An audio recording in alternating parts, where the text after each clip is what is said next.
What's up, ladies and gentlemen? Welcome to another episode of the TeamB Wrestling Show. I'm your host, Bullet B, along with my co-host, Bill Mack. And while you're here, friends, we're going to give you the WWE Raw review and general news in WWE, Lucha Underground, TNA, whatever the case, whatever comes to mind. We're just two regular guys. We have just a regular conversation, and we talk about Raw within it and give our general thoughts. And we're going to talk about WrestleMania coming up, etc., etc. But in the meantime, friends, we're just, it's a top-up philosophy with us, and we're just trying to grow like grass. So if you would, hit that subscribe button and help the grass grow, help us out. We do this every week. Stick with us. You want all the news in WWE? You got it right here. You don't even have to watch Raw anymore.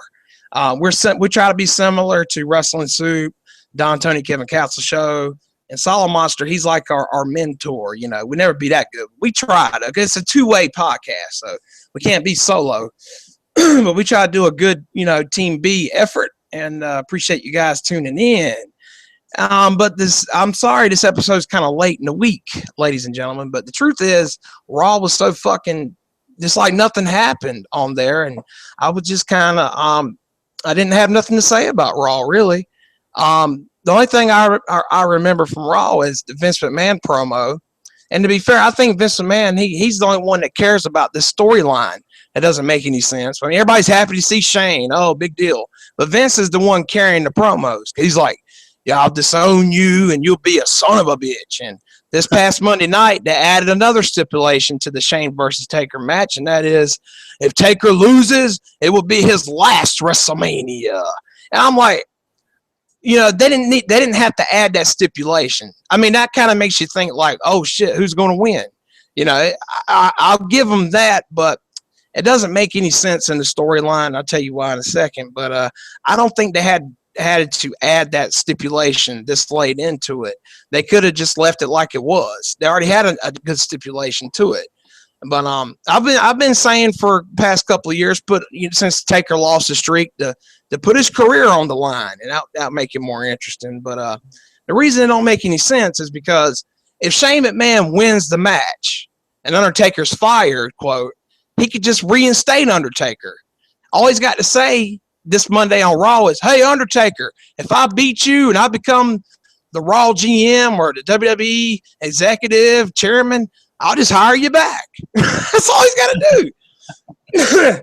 Right? And then if Taker wins the match, people will be like, yay, Undertaker don't have to retire. But Raw's still going to suck. So it just don't make any sense. Shane wins. He can just say, well, hey, buddy, I'll hire you right back. If Triple H keeps the title, what happens to Triple H if Shane wins the match? Because Triple H can come up. Well, this is where this is how I would do it. Triple H come to the ring and be like, hey, I'm still the world champion. You can't fire me. And Shane be like, oh, yes, I can. You're fired. And we're going to have a tournament to determine the real champion or whatever, the new champion, if you will. But that's all I got to do is just be like, well, we're going to strip you from the title, or yeah, you won the title, so we'll keep you until you lose the title. I don't know. It's just stupid because Shane wins the match. What happens to Triple H?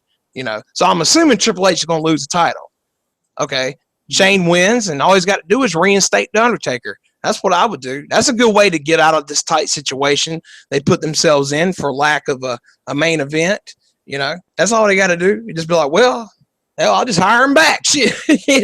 They should have saved that for next year. Because remember, ladies and gentlemen, Texas is Undertaker's home state. You think he wants to lose in his home state? That's another thing. So it's just a headache to think about. They didn't have to add that stipulation, in my opinion. But Raw, I mean, the main event of Raw was Dean Ambrose. Not trying to skip ahead. We just call it as we go. Dean Ambrose and Braun Strowman was the main event.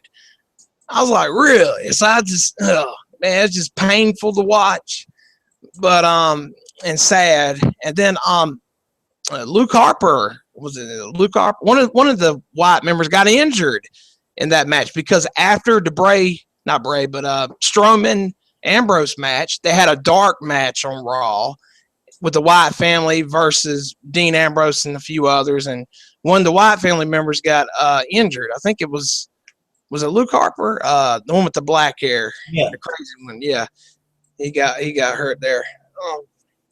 So that was my general thoughts about Raw. We'll get into it here in a second, but that's just how I felt like it was a filler show. Like I could just tell within the first 30 minutes. I said, this is one of them Raws we're just trying to get to the next week.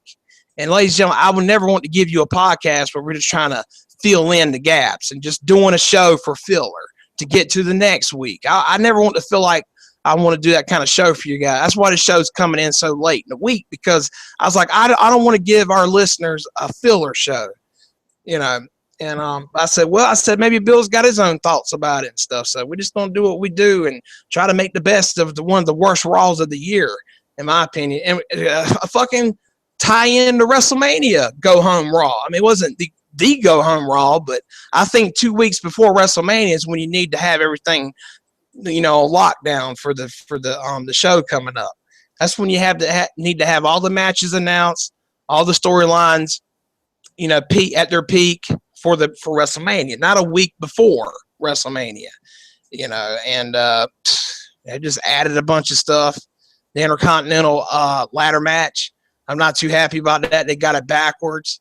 It should have been the U.S. title in a ladder match. That way we can get Kevin Owens and Sami Zayn in a singles match. But I know what Vince was thinking. He's like, well, people don't know Sami Zayn and Kalisto and Ryback. That sounds more interesting to a general audience there. Ryback and a big guy and a little guy. You know, that sounds more that's more flattering and, you know, more interesting to kids and stuff. That's what Vince was thinking. Nobody knows NXT. Just put Kalisto and Ryback. People rather see that. But he's wrong about that, because WrestleMania has all the smart fans in the crowd, and it wouldn't have hurt, you know. Mm-hmm. So how'd you feel about Raw? Well, I'm sure a lot of the same opinions you do about it. I feel like it wasn't it when you get down to the last 2 to 3 Raws before WrestleMania, you're supposed to feel excited and anxious and just, I mean, even though WWE hasn't been with pay-per-views the last few years compared to the Attitude Era, but if it usually, when it's WrestleMania more than anything, that's supposed to create, as we talked about, nostalgia itself in its own mystique itself, and ready for some surprises to happen. I just feel like this Raw, and I feel like you do, there was nothing in it, even though there was some stipulations, some matches made. It didn't really pique my interest whatsoever when it came to wanting to watch WrestleMania. Now, you know, we get a chance to watch WrestleMania, we will. But there was nothing that made me feel any different or more anxious to watch it after watching Raw than there was before. You know, it was they failed. Filler. Yeah, it was a bunch of stipulations, and I understand. But to me, I felt like all these injuries really hurt them badly than what they feel like. Because to me, this whole Shane and throwing this Undertaker in at the last minute, it's his last could be his last WrestleMania if he loses. That to me is just a lot of extra garbage to fill the space of, because you don't have the superstar power in matches. Just think about it. If Randy Orton, Seth Rollins, John Cena, Cesaro, those guys are out, there's you 2 matches. Even if you were put each other against each other, there's 2 extra big matches you have by guys that can get crowd response that you don't have. So now you're calling Shane out, 45 years old, ain't wrestled, been in the ring 7, 8 years, ain't been in WWE since that amount of time. But then you have them going and lands. I don't know if you listen to it, but the crowd booed the crap out of Roman Reigns. And remember, this was the Philadelphia crowd that booed him at I think it was, what was it, the Royal Rumble last year when he got booed the crap out of. When they should know, when you go to Philadelphia, that's going to be a hard place. And him coming in and acting like they're trying to be bad and all, and really didn't see much of him the whole night. other than that. You know what they were doing? They were keeping him backstage. Remember, he was waiting on Triple H and Steph in the car. Yeah. They kept him backstage to keep from getting booed so bad. But what's that tell you about your baby face? You got to hide him in the back. You're not listening to the WWE universe. You're not listening to the audience. They don't want to see this good guy Reigns. They want to see. They want to boo him. Give them a reason to boo him. Have him turn. You know, even if he was to lose the title or something and turn heel the next night on Raw, which you and I had our discussion, and I had wrote in a topic before. I think we talked about I wrote in to know what it was I wrote to Aaron Riff, and I said, well, what do you think if The Rock was supposed to go in there and try to help Roman Reigns if he was to lose or win, and he turn on The Rock and them, and that would make him instant heel. But I just feel like these Raws really haven't made me interested, and that's a sad thing because when I want to see it in WrestleMania, that's that big one event I don't see the whole year. It's like when you watch the commercials on the Super Bowl and they suck. You know, everybody loves the Super Bowl commercials, and when they're good, they're funny. The next day you can remember them and talk about them. But when you wait all this time and then they suck, and then you're like, well, this is going. You can kind of hope the Super Bowl won't suck because these things leading up to it really haven't been fun for me to watch. That's kind of like Super Bowl Raws. You don't want to.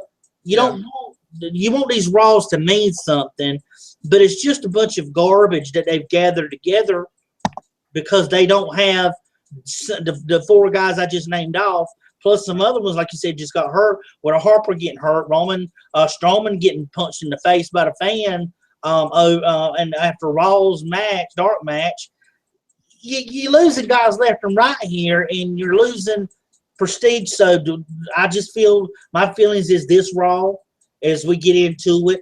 I mean, couple good matches. There was couple good matches that I actually did like. But as far as it all, man, I share your opinion.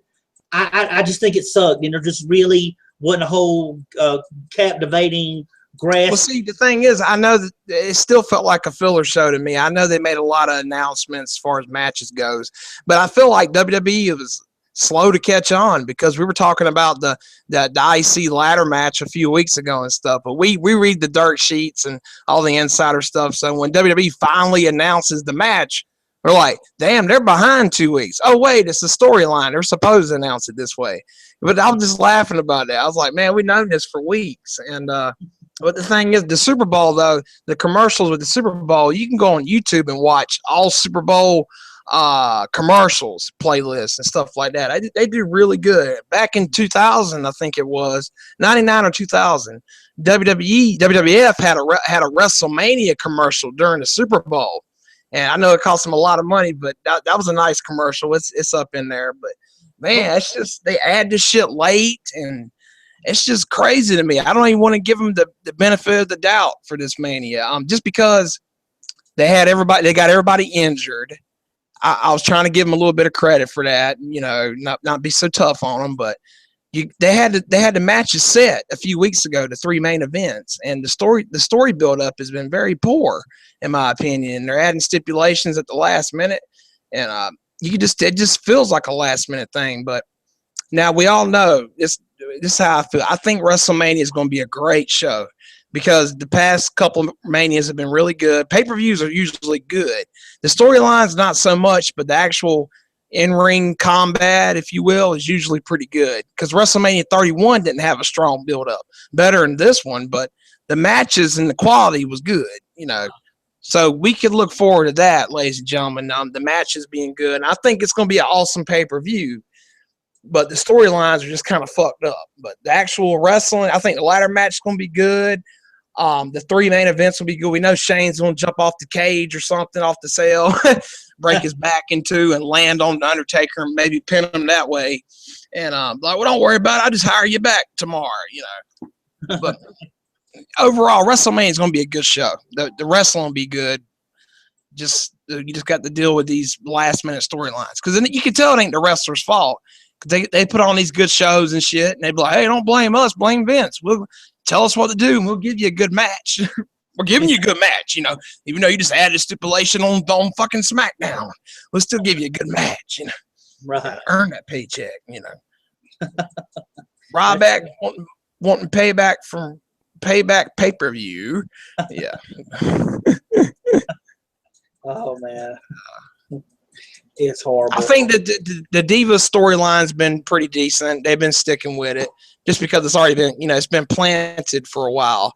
So that's how a storyline should be. It should be a couple of months of build up, whatever the case. And like Brock and Bray Wyatt would have been a good 2-month build up, but they changed plans. And I agree with that. I think Dean Ambrose and Brock's going to throw it down. I just think Mick Foley and what's his name? Terry Funk. Terry Funk dyed his hair and everything, man, because Terry Funk's in his late 70s, dude. Because he retired. He retired in 1998 or 99 on that DVD documentary, wrestling documentary. I'll think of it in a second. Beyond the Ring or Beyond the Mat or something like that? Usually Beyond the Mat. Yeah, because they had Terry Funk talking about he's going to retire and all this other stuff. He was in his mid-60s at that point. Right. Here it is 15 years later. He's still out there. He can't leave it. He had a match with Jerry Lawler last year in Memphis, under the table match, about a year ago. So he can't leave it alone. But my point was, give all these toys to Shane McMahon. Well, Shane McMahon needs a weapon. He's going up against The Undertaker. He's going to come out there with a taser weapon. That's what he needs, like a taser gun. You know how they tase Goldberg? He needs to tase The Undertaker like that. Right when Undertaker's making his entrance, let Taker come out first, and Shane McMahon sneak up behind him and tase him, man. That'd be so funny, man. Especially Undertaker trying to sell it. Undertaker's on Raw, man. He look like he's about 3 weeks dead. He's starting to look like the dead man for real. Oh, it was. It's just saying he got a worse spray-on tan than Donald Trump. I'm like, no, Donald Trump's tan is a little bit worse than Taker's. That orange wig and that orange complexion. Well, he let the hair grow back out. Yeah. With his bald spot starting to be there like HBK. I noticed that. Yeah. That old mohawk he had, man. He should just kept it like that because he just looked like a freak. And he's fighting Triple H and Brock, and he had he was more lean at the time, and he had the mohawk going on, and they should have left it like that. Yeah, but just going back to who he was and everything, but kind of looks like Biker Taker, but with the hair and stuff like that. They should have him come out there on a motorcycle, be a bully again. Say what again if you sleep with your sister? Type of Undertaker. That was hilarious. The bully Undertaker, that would be funny to see going up against Shane back and forth promo-wise. Instead of Undertaker being like, well, I ain't doing it for you. I just need an opponent for WrestleMania, to be honest with you. That's what he should say. He might as well just say, well, I needed an opponent for WrestleMania. Because Undertaker still has not gave us a reason. Right. Why would he agree to this? Why did he agree to it? Because he needed a match for Mania. Why don't you just tell us that? Well, I ain't doing it for you or nobody. I just need an opponent for WrestleMania. That's all. Just need somebody to fight. That's all. WrestleMania paycheck, man. Exactly. I'm just doing this to have a match. Well, I know, man. It just seems so thrown together, putting that Undertaker stuff, because it's like week after week there's something extra added to it. But when you wanted to know, usually the month before, you already know the stipulations, and they've talked about it for a month. But when they sit there and say, oh, no, now it's Undertaker's career, it's like you're forcing the Undertaker to do this. And Undertaker's never been forced in any WrestleMania match he's ever been in to fight somebody. He's normally had a grudge or somebody's called him out. But as you notice, that wasn't the case with this WrestleMania. That's why I said it just kind of, like you said, I'm hoping right along with you that they have good matches, because if not, it's really going to – it sucks to me reading it on paper. But like I said, I'll hold out hope, like you said, that maybe the matches will be quality matches when the pay-per-view happens. If that happens, hey, it's all good. But from on paper, like I said, unless the 3 main events, I don't know how it's going to go. I really don't. Yeah, because nobody's taking this Taker Shane McMahon storyline seriously. you had people in the crowd laughing when all three of them was in the ring at the same time, including Vince. You had all three of them in the ring, and Michael Cole was doing his snorting, like I said last week, and it's like nobody's taking that seriously. It's just, but everybody's excited about it at the same time, just for the match itself. Right. So there was no reason to add that career-ending stipulation, especially Shane could just hire him back, Yeah, but why would you ask yourself, why would you go through the whole match and them fighting the stipulation and the smack they talk to hire him back? That's kind of, because it's not personal between Shane and Undertaker. It's not personal. It's just business between them. So Shane could cut a promo Monday night and be like, well, hey, if I win the match, I have control of Raw and I'll reinstate the Undertaker. And Taker would be like, well, shit, man, I'll just lay down for you. Yeah. Yeah, be like Finger Poke of Doom. But I just hope. Or do him like David Flair and beat his ass in the bathroom. That was funny. What's it going to be, Flair? I don't really care who I got to beat up. Oh, I know, man. When that I don't know what pay-per-view was that when the Undertaker just demolished Ric Flair. Ric Flair didn't get no offense. I mean, he just WrestleMania 18, 2002. But that's because they were building up Flair as a retired wrestler during that short, because he was he was the co-owner of WWE. And then he had to step in the ring with Undertaker, because Undertaker kept challenging him every week. He's like, who I got to beat up next week to get you to accept this match at WrestleMania? And they were trying to build up Flair as a guy that was kind of retired anyway, but he was stepping out of retirement to have a match. That's why he got beat up so bad in that Taker match. Then he had Arn Anderson come out there at the end of it and try to interfere and stuff like that. And then about a year or two later, you got Ric Flair in Evolution as the manager, and then he just became an active wrestler for the next few years, tag teaming with Carlito and stuff. So they kind of ignored that he was a retired wrestler coming back. But that 1 year, they were trying to build it as, Ric Flair don't wrestle no more. He's just he's just a manager and blah, blah, blah. That's why he got his ass handed to him like that, because he was a quote retired wrestler, And then a couple of years later, he's wrestling every week with Carlito, Yeah, I just did. I remember that. And I'm like, when I watched that happen, I'm like, why in this world should he I mean, to me, I understood why. It just seemed like it was a big waste to just watch Flair get beat the whole match and with no offense. That to me, I mean, I agree. Understood it, but it's just like you said, I mean, that's like taking a dog out there in the street and watch somebody beat it for 30 minutes. You're like, somebody stop. But, I mean, it was like no offense at all, and I just felt like that was a waste, even though I understood what it was for. I just felt like it was a waste to me that he was being beat.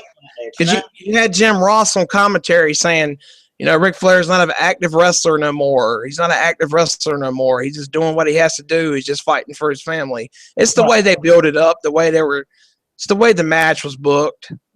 Flair was retired supposedly, and it's just the way they booked it. But Flair, man, that was his last good run. The early 2000s, and then when he was tag teaming with Carlito, right before he had the retirement match with HBK, he was in good ring shape and all that. He was doing pretty good, because Ric Flair was always credited as having a good, good body, a good work ethic and all that stuff. And I thought he was in pretty good shape. Then again, I get used to seeing TNA Flair and Charlotte Flair's dad role now, that when you look back 10 years, you say, well, hell, Flair weren't that bad 10 years ago compared to now, But speaking of health, just to give you a tidbit update, Luke Harper is going to be out 5 to 6 months with that injury.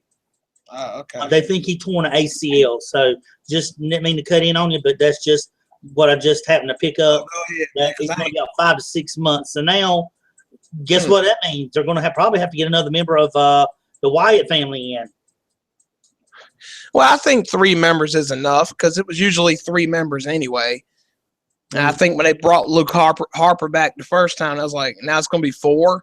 I'm like, well, they didn't want to let fire anybody, and but it felt kind of bloated. But I got used to it though. Yeah. having 4 members in it, but 3 you can get away with because New Day does it, and League of Urinations 4 guys, and I like how the New Day suddenly turned babyface, out of nowhere. It was about time. Yeah, yeah. But I kind of like that though, because back in old school, you would have people turn to babyface just organically like that. It just happens, So I kind of see why they did that. Yeah, That's what you do. You put them in there with somebody that's a heel, and see who the fan gets behind, and that's how you turn somebody babyface, just like that. But it's much easier, as you know, to be a heel than it is being a face. It's way much easier. You can get it's easier WWE. You have to be over before you can be a babyface. Yeah. Okay, Roman Reigns, people. WWE corporate, you got to have your superstar over before you can be a babyface. Right. Now, yeah, he was over in the Shield, but he's not over no more, and he hasn't been over in the last year and a half. Yep. He's got to go heel, Exactly. They just got their mind set on keeping him a babyface.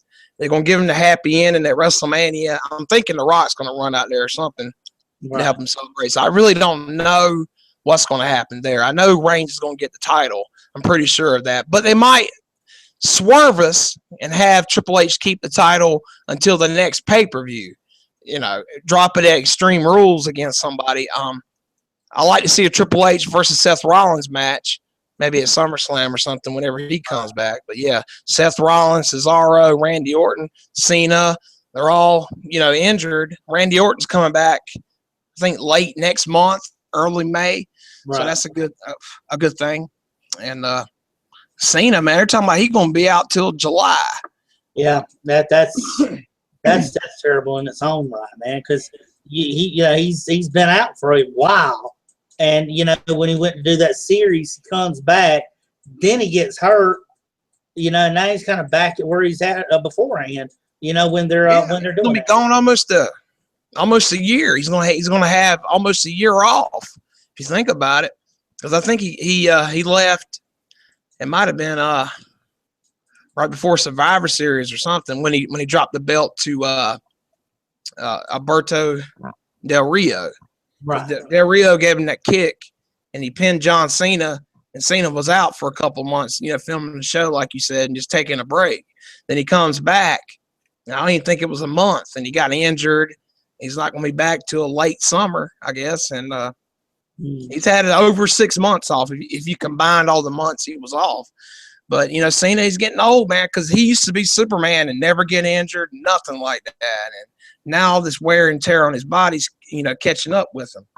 Right. Now he needs some legitimate time off to heal. And, I think he needs time off anyway because they run guys into the ground in WWE. They don't care.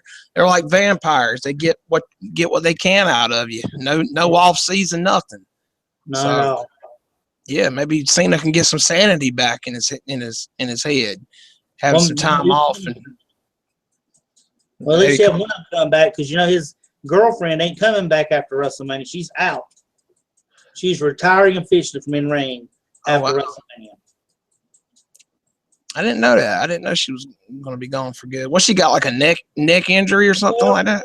Well, what I was seeing was in here is it says that part of the reason was because she was let's see, it says according to part of the reason she wasn't was her decision to step away. She said that over the summer her and Daniel Bryan were wanting to start a family, so I guess they're just trying to settle down and be a couple.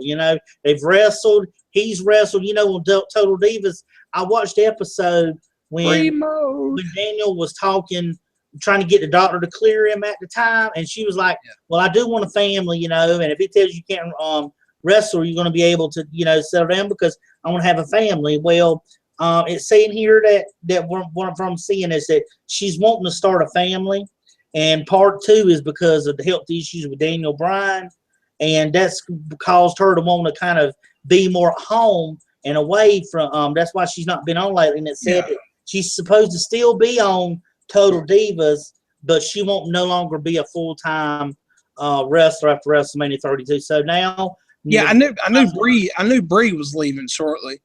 I didn't know too much about Nikki. So Nikki's gonna leave Oh, too. Nikki. I haven't saw much with Nikki. I know her surgery went well, and she's now trying to get in rehab where she can get back in the ring. I thought I read the other day that she just started back getting in the ring. So maybe that's a good sign up within the next month or two. Yeah, but that'd be a good career for Brie Bella. Stay on Total Divas, not be an active wrestler, because she's pretty much established on Total Divas now. She don't have to wrestle anymore. She's pretty much established, and that's what she wants. Her and Nikki were talking. You saw Nikki. You know, Nikki kind of wants to have a family with Cena and to be married and have a family.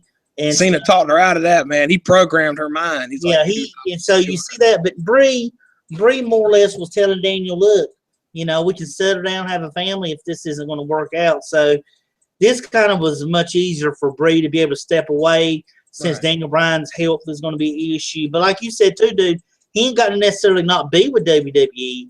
He could, if he wanted to, could be like a coach or something, or NXT and whatnot, and he wouldn't have to really go nowhere.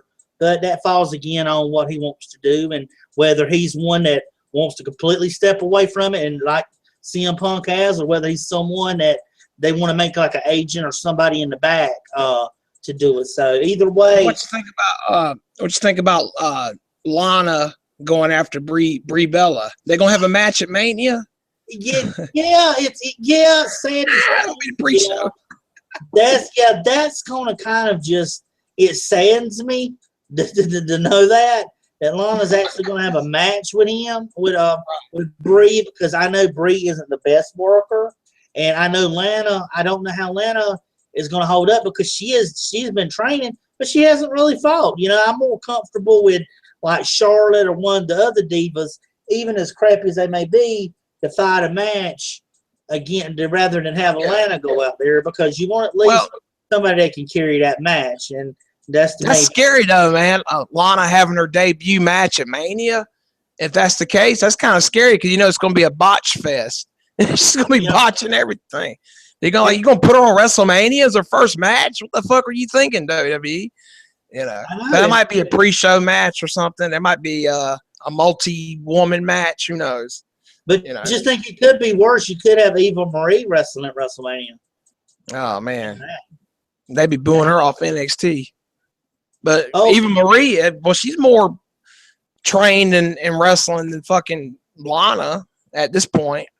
Yeah, that's true. But she botches, you know, worse too. And you know what they're constantly. Well, they could put Eva and Lana as a tag team, call them Team Boo. You know. Dolph Ziggler, I can't think my new teammate here. We call Team Boo. Why you call Team Boo? Well, just listen. Shut your mouth and listen. Boo. You know. I know, man. Just shut your mouth and listen. She's great to look at, but she is just horrible to want to have to watch on, on screen. It really is. I did not want to see Lana wrestle. I mean, I still haven't seen her wrestle. You know, that's the scary thing, is I've not seen her wrestle yet. So it's going to. Oh, dude, they had I think it was this past Monday. They had Fandango fight Chris Jericho. I said, shit, Fandango, where the fuck's he been at? They're talking about he's the man that defeated Chris Jericho a couple of years ago, which is true. But I was like, man, where's he been at? You know, and they go put Zack Ryder in the ladder match. I'm like, well, that's nice of him. Kevin Owens was talking about neither one of them is in this 6-man title match that should be champion. Shouldn't even be facing me. I'm like, wow, way to squat. Well, see, you know, Zack Ryder. He's right about half of them. Zack Ryder got in because, you know, Neville got hurt, and that was Neville's spot. So that's the only way to Long Island IC. This is what his nickname is, I think. Got into Long Island IZ. Zack Ryder. Woo, woo, woo. You know it. It's turned into a heel, dude, because I don't think you should give up on a superstar until you at least turn him heel and see what happens. Because look at the New Day, for example. Turn Zack Ryder heel and have him say, boo, boo, boo. You know it, you know. Have him like a bitter John Cena fanboy character, you know. Oh, I hate John Cena. I hate John Cena. They did what? They tried. Remember they were doing that with what was it? Who was it? Because I missed that era of wrestling when it was when it Yeah, but Zack Ryder was a babyface at that point, and they never turned him heel. He could have easily turned on, because Cena pretty much cost him Eve Torres and everything, and Zack Ryder could have turned heel on Cena, could have attacked him with the chair and said, "Screw this, man," But they didn't do nothing with it. They just sent his ass back to the main event show that comes on, or Superstars. So yeah, man. But Raw was just something else, Stephanie come out there, of course, and Lord, the same thing, dude. When it come on there, you just know that it was either going to be something with Stephanie or something with Roman Reigns come out. And guess what? That's exactly what happened. First thing out there, Stephanie come out there and they boo her, and then it was just horrible. It was going to be horrible, even though she's booing because they don't like her. Roman Reigns, because that's her character. Roman boos because they really legitimately don't like Roman Reigns. Yeah, he's not getting the good kind of heat. He's not a heel, and it's just not looking too good there. They're going to have to do something with Roman Reigns there. But they keep him babyface, man. It's not going to be as 50-50 like with Cena 10 years ago. You're just going to have like 75% booing Roman Reigns. Ugh. I hear for a couple people cheering for him, and you hear them. It depends on where he's at, because there was one place I failed to see where it was at, remember where it was at. He actually got cheered a lot. And yeah. In Chicago and Philadelphia, don't go there. Or Brooklyn, don't go there. They will boo you out the building. Yeah, or he'll go to certain towns or cities where they just don't care. It's like they won't boo him, but they won't cheer him either. The only place he gets cheered is SmackDown. That's because of the audio fix. Yeah, popping that them cheers and stuff they edited in. But yeah, man, everybody's mouth closed. All the fans got their mouth closed, and you hear "Yay, cheer!" I'm like, how's that happen? They doing that with their mouths closed? Damn. I know. Yeah, but it is like on Raw, man. He goes out there and he's talking to Stephanie, and he's like, "Well, you know what? Triple H isn't out here because I want to whip his ass all over the thing," and the crowd was booing him. Now. He's the baby face. He whipped up on Triple H, and they're the ones, and he said that all responsibilities. He says he's not there because he has corporate responsibilities to do, and and then Stephanie's going back, and she says, well, this shows why you're never gonna be the champion, because you lack intellect, and then she said, why else would you risk your championship match at WrestleMania and all this stuff, because he jumped on Triple H and stuff, and people need to understand the big picture. So, because she and her husband, she said, we're a success, and they can buy each and every one of the people in the crowd, which that's going to draw heat because they're like, you're poor. And then Roman Reigns' music hits, and he comes out to it says thunderous boos. That's what it was. It was listening, thunderous boos from the hostile Philadelphia crowd as he comes from the stage. Yeah, he's from the stage now. I did hear a tidbit on that. Don't want to go off track. Tidbit is I hear that I don't know if you heard it, but they're supposed to be working on possibly new ring attire for Roman Reigns for WrestleMania. Did you hear anything about that? Yeah, I heard about that, and the reason he's coming in from the entrance ramp now is because I think they're prepping him up to hold the title. I think that's why they got him coming in through that way.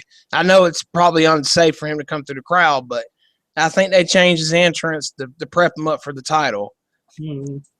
I think that's what that was about. But yeah, they should, man, just change him up a little bit and have him evolve, like that. Right. So I hope they give him a good attire that he can wear. I don't want nothing with the Shield. Look, right. That because everybody now has their own look. Rollins and both Ambrose. And I like Ambrose, because I know it ain't traditional attire, but he's got that street rugged look that it fits him. Yeah. But see, when The Rock left the Nation of Domination, he kept the same theme music, but they they spun it a little bit. They changed the beat a little bit. They kept the same beat, but they kind of remixed it some. And with Roman Reigns and the Shield theme, it's exactly the same thing, except for the intro part where you got the guys on the radio. Oh, Shield, burn out, burn out, burn out. You know, they don't have that anymore. But the Rock and the Nation, man, they kind of, you know, used the Nation Dominations theme. They kind of evolved from that theme into the Rock's theme, and I thought it was great, you know.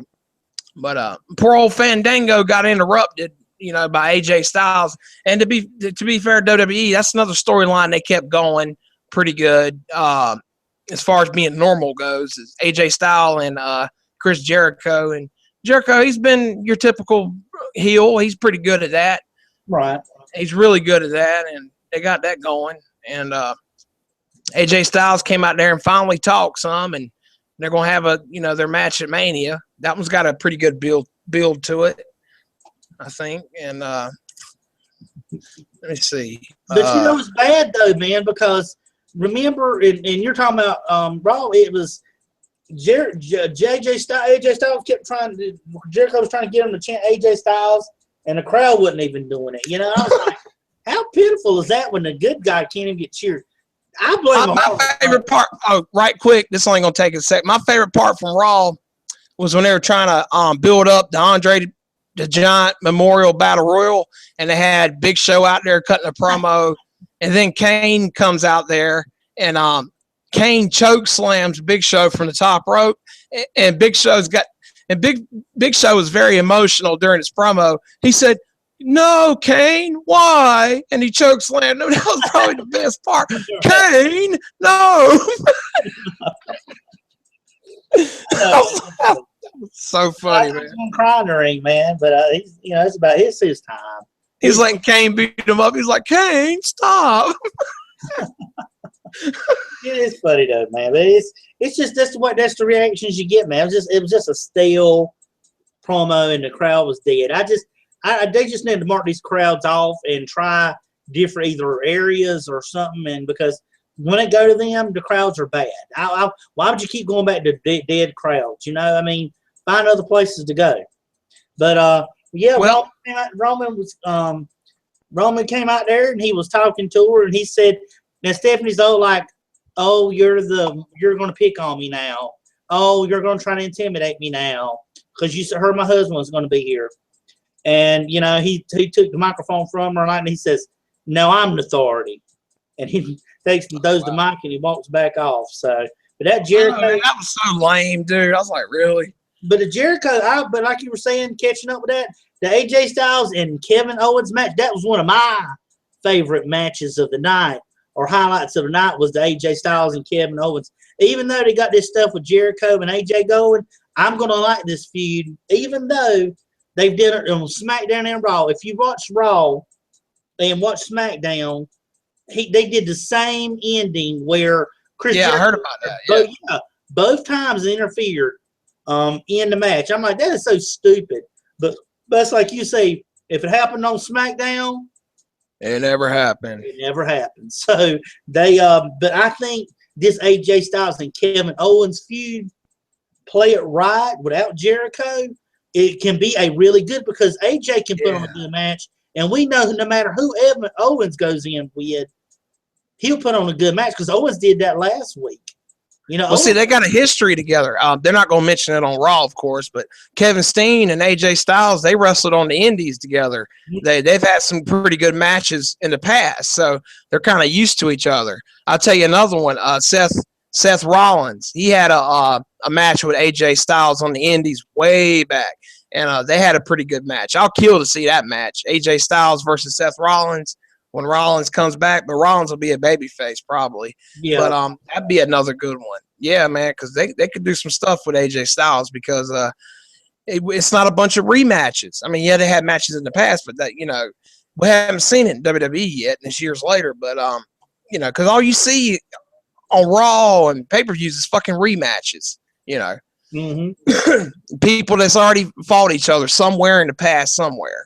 Except for Shane and Undertaker, they haven't fought. And I think that's why Brock Lesnar and Dean Ambrose is appealing to us, because they haven't really had a match before one-on-one. Right. And Triple H and Roman Reigns, I don't think they've had a match, but I really don't care. I'd rather see Triple H and Seth Rollins or something, but I don't give a fuck about that match. You know, I do. I want to see it just out of curiosity because I know it's going to be a good, quote, crowd, you know, and it's going to be shitting all over it. So I look forward to seeing that. But just have they should. Handy. They got Shawn Michaels, Stone Cold Steve Austin, and The Rock appearing at this year's WrestleMania. Right. I would be plugging that more if I was WWE. Now, granted, WWE don't know what they're going to do with them yet, but they can always say, hey, by the way, HBK, Rock, Austin's going to be at Mania. They did plug The Rock a couple of weeks ago. They showed a little highlight, not a highlight, but like a video. Right. You know, it was just The Rock. It said, he's going to be at WrestleMania. We're like, okay. Kind of like that guest host thing they had a few years ago. That's what it feels like to me. But they should keep reminding us of that. You know, hey, we got these guys showing up. I know, man. It's well, dude. All you got to do is get in the ring and maybe have Cena come out there too as an appearance. And oh wow, and they could play musical chairs. That's all they got to do. That's true. A musical chairs segment between them. You know, well, that'd be hilarious seeing Stone Cold play musical chairs because that'd just be, I could just see it now.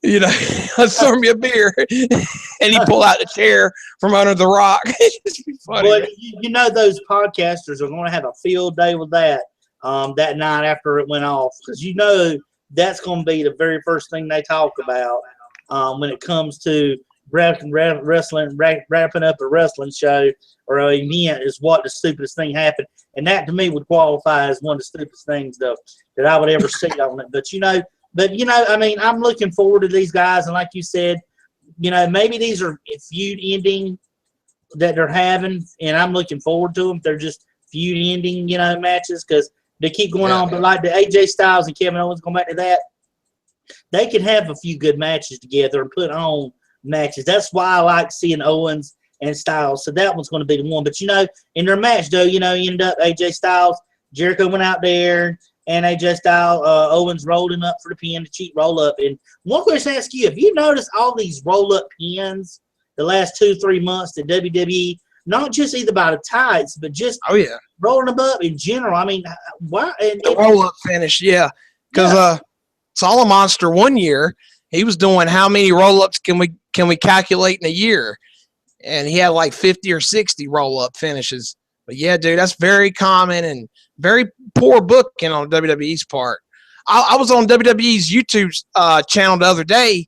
I was watching some of their WWE Elite super action figure superstars, toys you can buy, where they got the action figures wrestling in the ring. And man, that was so much more entertaining than Raw, quite frankly. It was pretty intense. They had Seth Rollins versus Elite action figure Macho Man Randy Savage. And them two, man, they had the sound effects, and that shit was awesome. Because when I was a kid, I used to love action figures. I used to buy action figures all the time when I was a little guy, and I would play fight with them. And it took me back to them good old innocent days, play fighting with my action figures. And man, I don't know, it was some YouTube guy that edited the video, but he did a good job, dude.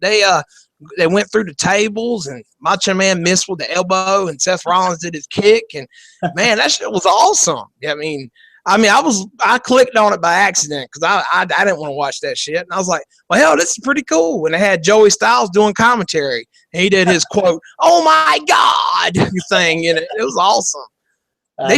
They should release more matches like that. Hell, that was more interesting than the fucking main event. It was, dude. Yeah, that tells you that's how bad it is, though. You got to see that shit, man. That Macho Man and Seth Rollins, because it was to a T, man. What a real match would be like between them. And Seth Rollins acting all cocky in the ring and stuff. Macho Man said, "Oh yeah," and he did a fucking DDT'd his ass out of nowhere, tornado DDT out of nowhere. Then he missed the elbow, and Seth Rollins got up. It was awesome. Oh, by the way, side note, did you like them see Seth Rollins laugh compilation I sent over to you?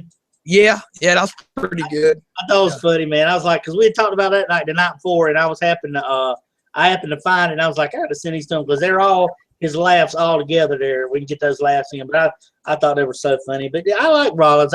I'll be glad when he comes back because at least Me too. Good mic work and he can wrestle in the ring. You know. Yeah, him and Kevin Owens, man. That's the ones I like nowadays. You know, like 10 years from now, and I look back, I'll say it was Kevin Owens and Seth Rollins. Of course, they'll probably be the main event guys by then. They'd be the Cena and Orton by then.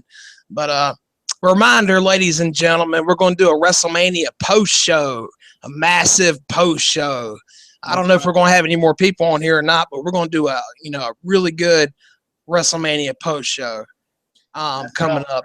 And we ain't going to make no promises, but we'll probably do a WrestleMania predictions show next week sometime. And yeah. But you still get your regular Raw review and news next week, but you might also get prediction show, and then you're going to get the WrestleMania post show. Right. So a lot of stuff to look forward to if you keep up with us. And we try to do a better job than Jeff Meacham over there at No DQ.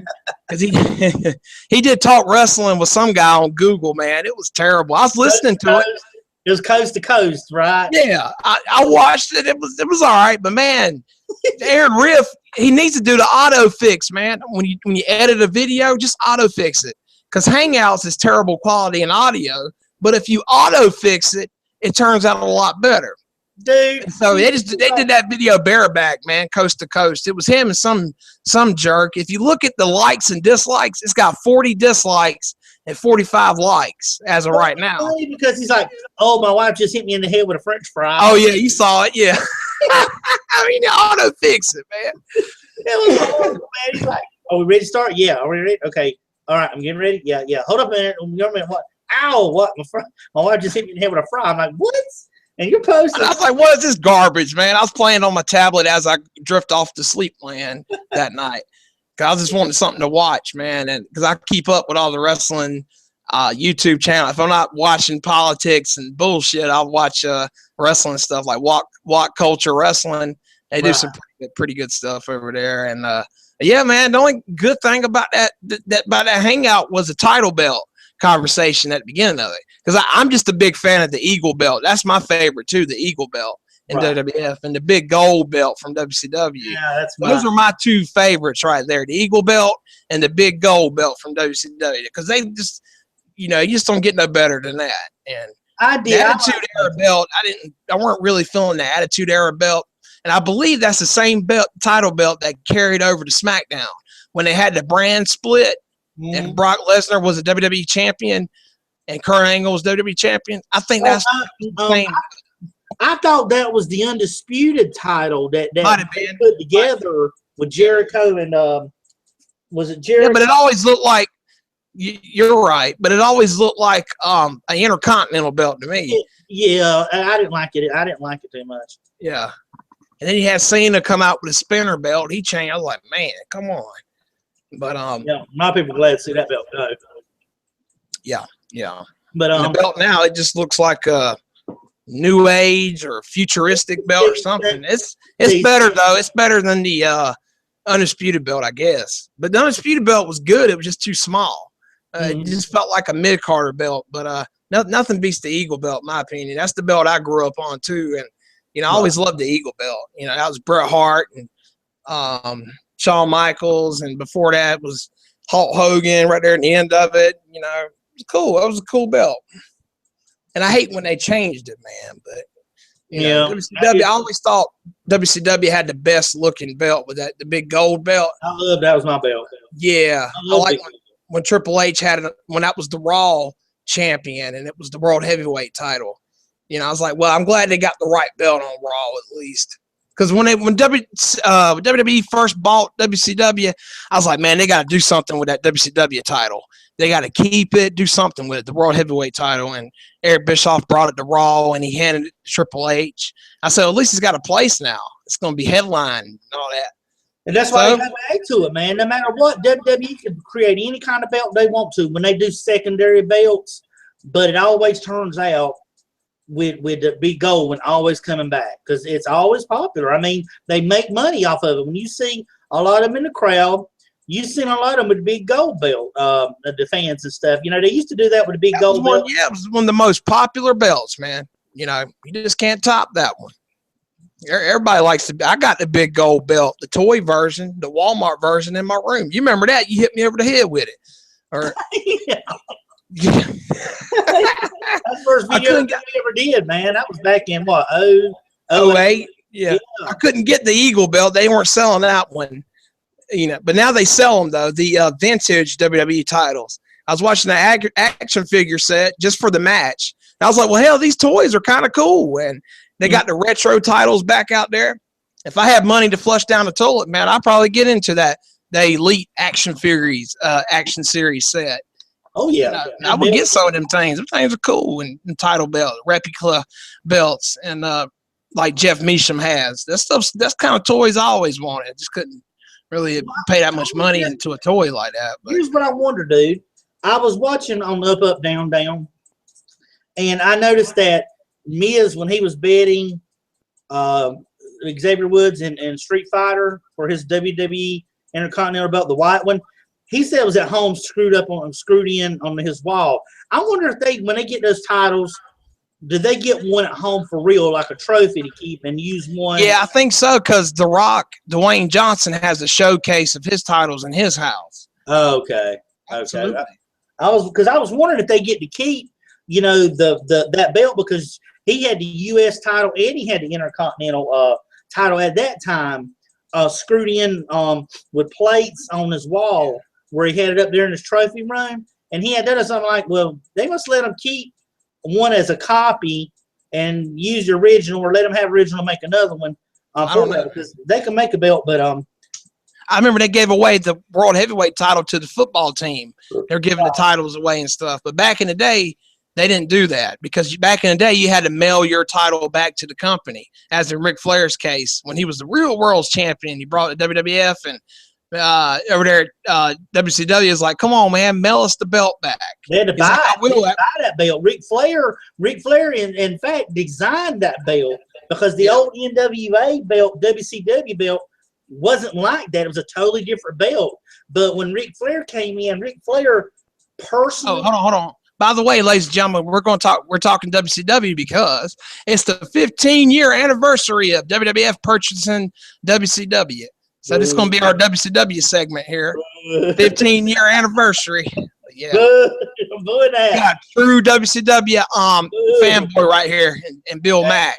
They did them wrong, man. They did them wrong. Grew up watching the alternative. Yeah, that was it, man. That was it. Back in watching it in the Superstation. That was the channel. But no, they said what happened was Ric Flair made that belt custom, the big gold belt. And what happened was when he went over to WWE as the real world champion, they bought the belt from Ric Flair and brought it back to WCW, and that was then their official belt. That gold belt wasn't WCW to begin with. They just bought it from Ric Flair, and he ended up sending it back over to WCW, and that's how come you seen him then when they went on to wrestle, because he done sold the belt to him, so they had to carry the belt back over and get it in. But original the NWA WCW title, it wasn't the big gold belt. They just happened. That's what they used it after Ric Flair had personalized that one. Which me, like you said, the big eagle was yours.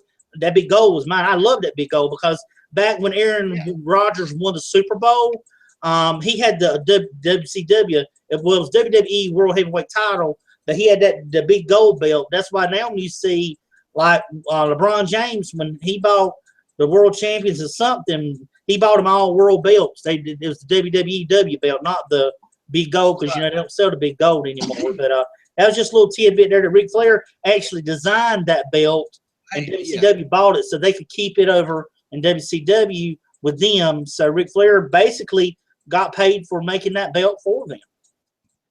But it was a beautiful belt. I love it, man. Hey, what was it? Yeah, because I always said about WCW, that was one of the first things that got me into it. Well, I was like, man, they got an awesome belt. You know, WCW's got the best belt, man. But the Eagle's just my favorite. And it's a nice belt. I mean, it is, man. It looks like a championship, as the big gold belt does too. But yeah, I first discovered WCW. I'm gonna show you some cards here I got. I got these out of I think Walmart back in the day. My camera's smoky, man. I try to fix it and everything, but so bear with me, ladies and gentlemen. Here's my WCW card set that I got a long time ago. This is when I discovered WCW. Yeah, so we got let's see. Hello. Okay. Yeah, I'm switching the camera back over to me. Oh. You got well, you can't see this shit. Let's see. We got Terry Taylor. Yeah, the Red Rooster. Right. Jim Ross got his own car. I said, that's Lex Luger. I said, oh, I see what they're doing. As a commentator. That's 493 before he went WCW. Yeah, before he went WWE, and he was wearing that toga. You know, that's before the toga at WrestleMania 9. But yeah, so you got your who's at his interview in Lex Luger? Yeah. I was like, that's a Lex Luger card. I said, oh, I see what they done. Okay. I'm doing this very quickly here. Let me see. Oh yeah. So I got who's that? Steiner Brothers. Oh yeah, Rick and Scott. Sting card. Got Sting, the Lex Express, or the Narcissist, Bullet B. I mean Lex Luger, and then we got Ric Flair, because it's got to be fair to Flair. We got the Freebirds over here. That's some good shit. This is how I discovered WCW. I was in Walmart. I said, oh shit, a wrestling trade card set. And I opened it up, it was WCW. I said, oh, that's where they go when they leave WWE. That's where they go to. But yeah, I haven't heard of the Z-Man. You know the Z-Man? That's the Stro, I believe. Oh, okay. The Stro, that's who he used to be back then. Yeah. All right, so the Z-Man, another Sting card, and another Steiner brother card here. But yeah, man, just a play card set here. I used to have those cards a long time ago. I don't know where I got them no more, but all I got like hell is baseball, basketball, hockey, and my comic cards. I used to buy baseball cards, hockey, all that stuff. I still got them too. I got some more WCW cards as well. I used to collect all kinds of cards back then. Baseball, all that stuff. Football. Yes. Mostly baseball and wrestling, because I was really into card collecting back then. And, you know, I still enjoy that stuff. But, yeah, that's what I hated about WWF, because you couldn't buy the WWF merchandise in Walmart and shit, but you could with WCW. Right. As well as MLB cards and stuff like that. Because the NWO Wolfpack T-shirts, and NWO Black and White, I remember buying those at a Walmart. People be like, "Well, I thought you weren't a WCW fan." I'm like, "No, I like WCW. WWF, they want to sell their shirts for $30 at WWFshop.com. They want to rip you off, man." I said, "At least WCW sell the shit in Walmart for you." Kmart, it was awesome. You know? Yeah, man. But let's see. We'll get back to Raw real quick, because there ain't much else to go here on Raw. Ziggler's music comes out. Ziggler comes out and interrupts after the Kevin Owens match, says he deserves it. Then comes out, music comes out, Miz comes out. He says he deserves it. Then Sami Zayn comes out. Then he wants to fight Owens. And then the Miz comes out and starts talking, calling him skinny Seth Rogen. and Owens says none of them deserve a chance to walk out, so he walks out.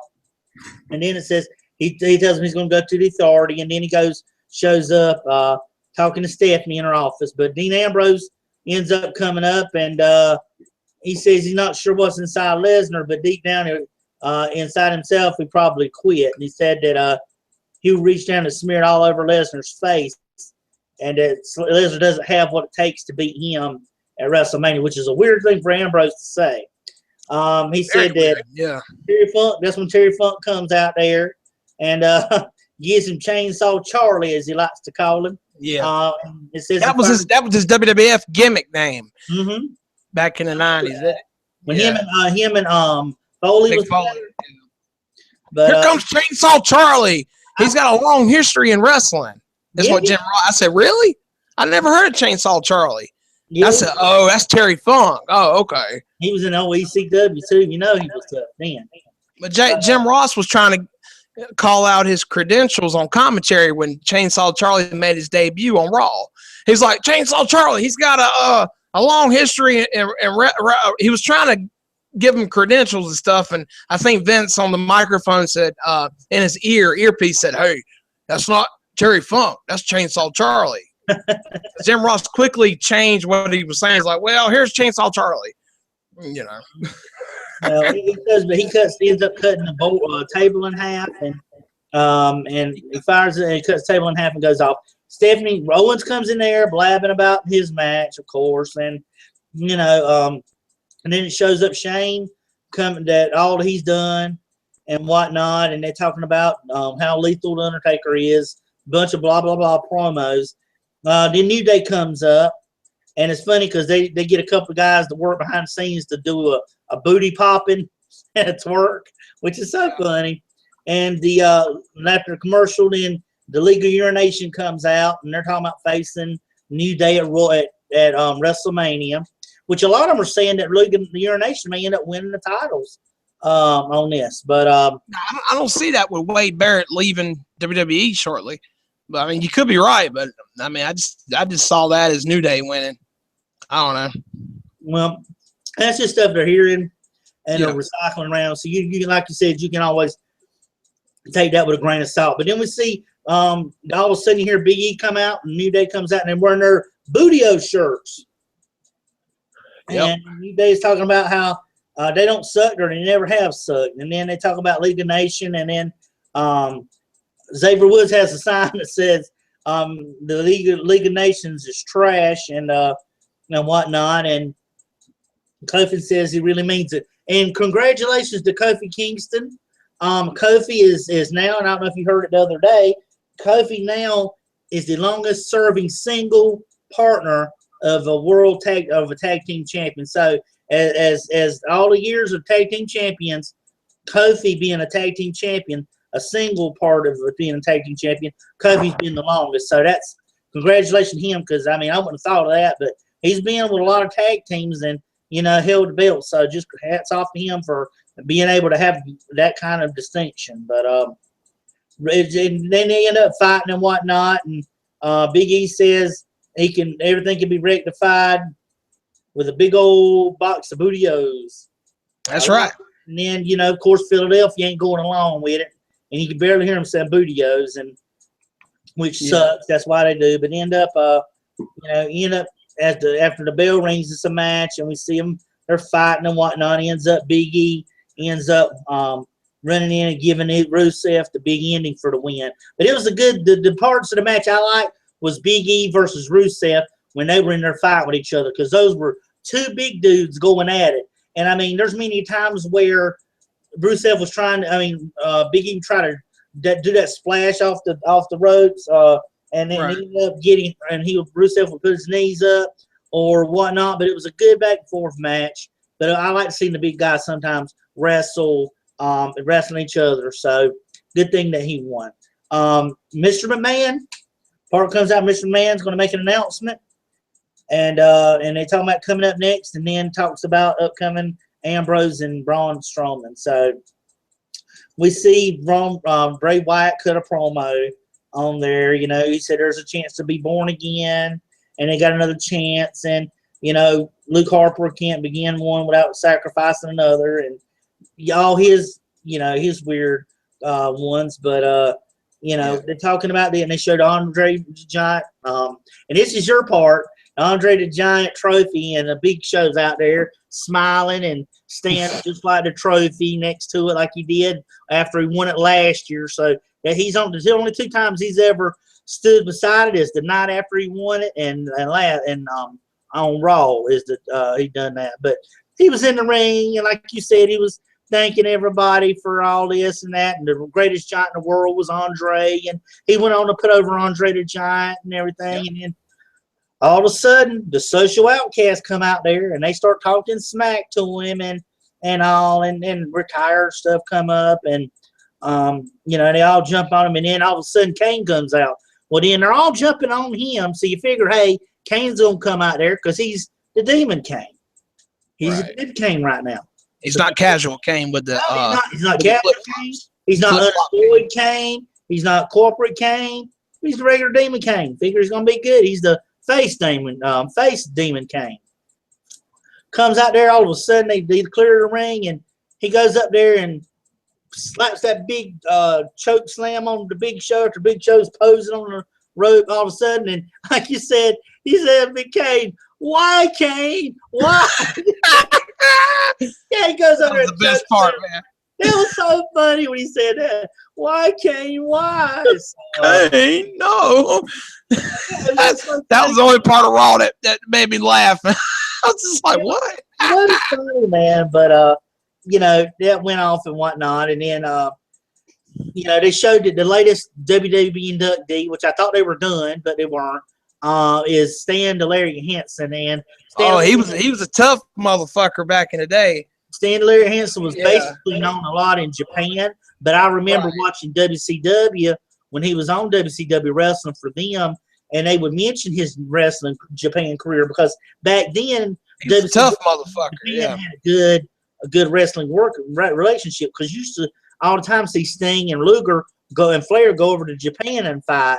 And, you know, or they would come, the Japanese guys would come over here and fight. So they give big ups to him. You know, he's one of the old school. He used to wear that big old chew in his mouth, and he had that cowbell and stuff in his hand with the chaps on with the black hat on and the vest on. Yeah, I know, man. He spit right in the camera. He said, if I live in modern times, I would vote for Trump. No, I'm Trump supporter. He got it, which I was surprised, but it's good that he got it. But then next up is the match you pointed out earlier, Fandango against Chris Jericho.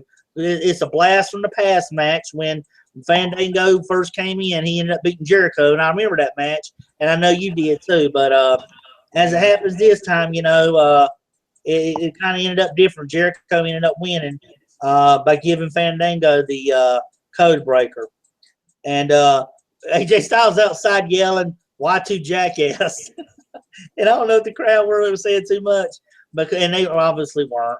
They were trying to get the crowd to say "Y2 jackass," and then those two were facing off against each other and whatnot. But they show up next. It's a triple threat between Zayn, The Miz, and Dolph. Did you see any of that match at all? Because I sure didn't. But Owens, you know, it was just no match everybody really wanted to see. I didn't really want to see it. You know, ended up Zack Ryder going out there, and they're all talking about the Intercontinental title. Stardust and Sin Cara and Zack Ryder, they're out there, and you know, Zayn, I think Ryder's, everybody gets involved in the match, and it gets eventually thrown out. So there you go, folks. You got two matches like that, work with nothing. They end up getting thrown out. And then it shows Stephanie on the phone, and she's worried to Roman Reigns and all that. And then he's like, 6 people were after me, da-da-da, you know, it shouldn't even be fine, da-da-da. Then it says, Stephanie, it says here that Stephanie walks to the garage area, and she kisses her husband as she gets into the car, and the garage door opens. And Roman Reigns is staring directly into where they were going out. And it says that he walks over from there and opens up the passenger door, which is unlocked. Now, I figure that now, the passenger door would be unlocked. He pulls Triple H out of the car and punches him for a bit, and Triple H gives one right hand, jumps in the car, and they drive off. And the crowd boos when they show a close-up of Roman Reigns. So what you think that's going to be? I mean, of course, they're going to boo him, but let him beat up on Triple H a little bit more. Wow, that's really going to be, you know, that's really going to put the crowd over for Roman even more. Cena 2.0. No matter what. No matter what. But another Divas match, if you had to go to the bathroom, then was the time to do it because that's what I just did. So I'm sorry. I'm glad you did because Natalya fought Charlotte. Charlotte ends up getting the win again. Of course, we knew that was going to happen. And then they're talking about how the Dudleys are going to face the Usos and R-Truth against Bubba Ray with Devon, which I kind of don't get why they would have a match. But anyway, you know Bubba Ray's going to win that. And then up next is the big announcement. Vince McMahon comes out. No chance, that's what you got comes on. And he comes out to a weak reaction, which is just saying nobody hardly cheered for him. And, you know, he was expecting to get a bigger one, but yet again, it's Philly, folks. You're not going to get people got accustomed to seeing him every week now. It's not, you know, it's a big deal when he comes out there once a month or something, but when he's out there every week, people get immune to it. But let's wrap up. Let's wrap up, Bill. I got to go to bed here very soon. And okay, man. But it's just a stipulation for the Undertaker's. We talked about that at the start of the show. Yeah, you know, when they shouldn't have added. They didn't have to add all that. Blah blah blah.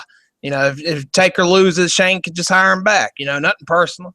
I'll just reinstate him. Shit. You know, it just don't make any sense. But yeah, it's crazy. But yeah, I don't have any Lucha Underground news, ladies and gentlemen, but I've been watching season 1, and everybody that watches it gives it a 10 out of 10 review. So if you want a good alternative, check out Lucha Underground. So I'm just giving it a quick plug. If you watch TNA and you want to watch a good TNA recap, check out Bill Mack's channel because he does a TNA wrap up every week. That's right. And other than that, folks, we got to wrap up here, but I don't know if Bill Mack's got the Raw ratings this week. Real quick. I'm gonna take a second. Last week's. There was another drop again. Last night's Raw drew a 3.4, and it's down 2% from last. It was 3.4 million. Numbers down 2 and 7% between last week's 3.458, and we're the lowest since the January 11th Raw, which they were out. So it was number 2 channel overnight. Get this, the show that beat them was the Love and Hip Hop on VH1. They beat Raw last night. So what does that tell you? Wow. Yeah, it's WrestleMania season 2, man. You want the Love and Hip Hop. That's a TV show, and that beat Raw. And Raw's always the number 1 cable show on TV. I know. I hate to go through this downtime in WWE. You know, better to pick. I feel sorry for kids watching WWE nowadays. Mm-hmm. It's because they're growing up in the WWE sucks decade, sucks era, and people like us, we grew up when it was good, and now we're going through a downtime. You know, and new fans are like, "Man, we're in the downtime." It's like, "Yep, enjoy it." You know, true. Things have got to change. It's just crazy, you know, how that shit's going down.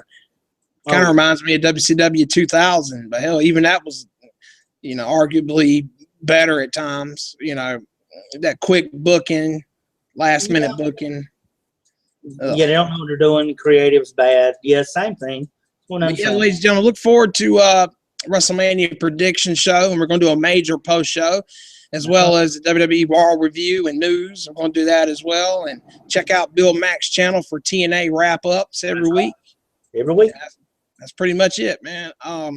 Like and subscribe if you want to, if you like it. If you don't like it, do it anyway. 100 subscribers. You know? Woo! Shit. All right. Y'all take care. Later.